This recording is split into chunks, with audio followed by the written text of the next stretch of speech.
সারা বিশ্বকে জানান দিল বাংলাদেশ। বাংলাদেশ বুঝিয়ে দিল আমাদের যে ফিলিস্তিনি নিরীহ ভাই বোনদেরকে ইসরায়েল হত্যা করেছে, তারই ধারাবাহিকতায় যে বাংলাদেশ প্রতিবাদ করেছে, সারা বিশ্বকে সেটা নাড়া দিয়েছে। সারা বিশ্বের মানুষ চমকে গিয়েছে। আসলে বাংলাদেশ চাইলে কি না করতে পারে। বাংলাদেশ প্রতিবাদ করে দেখিয়ে দিল যে গাজাবাসীর পক্ষে বা ফিলিস্তিনি নিরীহ ভাই বোনদের পক্ষে ছিল, আছে, থাকবে। আসলেই বাংলাদেশের মানুষ, সর্বস্তরের মানুষ, নিচ থেকে শুরু করে উপর পর্যন্ত সর্বস্তরের মানুষ সারা বিশ্বকে তাক লাগিয়ে দিল। সারা বিশ্ববাসী দেখছে বাংলাদেশ যে যার অবস্থান থেকে পারছে প্রতিবাদ করে যাচ্ছে। এভাবেই প্রতিবাদ করতে হবে, এভাবেই প্রতিবাদ করে এগিয়ে যেতে হবে। আমাদের হয়তো সেইখানে গিয়ে যুদ্ধ করার সামর্থ্যটা নেই।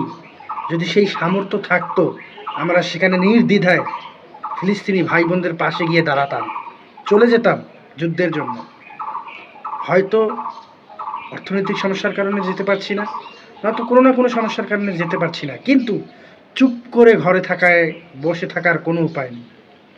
চুপ করে ঘরে বসে থাকার কোনো উপায় নেই।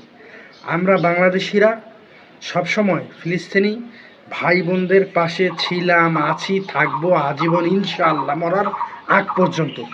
তাদের সাথে আমাদের দেখা হবে জান্নাতে, তাদের সাথে আমাদের কথা হবে জান্নাতে। বলতে তো পারবো, যেতে পারিনি তো কী হয়েছে, প্রতিবাদ করেছিলাম, কথা বলেছিলাম, চুপ করে নেই। সারা বিশ্ববাসীকে তাক লাগিয়ে দিয়েছে বাংলাদেশ।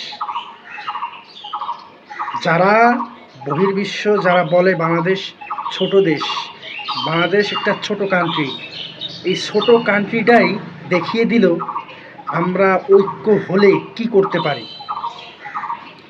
Free Palestine. আমরা যখন ঐক্যবদ্ধ হই, দল মত নির্বিশেষে সর্বস্তরের মানুষ, তখন বিশ্ববাসী দেখল বাংলাদেশের নতুন আর এক রূপ জ্বলছে জ্বলছে জ্বলছে। বাংলাদেশের মানুষ দেখিয়ে দিল বিশ্ববাসীকে যে ফিলিস্তিনের পক্ষে আছে, ফিলিস্তিনের সাধারণ মানুষের পাশে আছে এবং ভবিষ্যতেও থাকবে।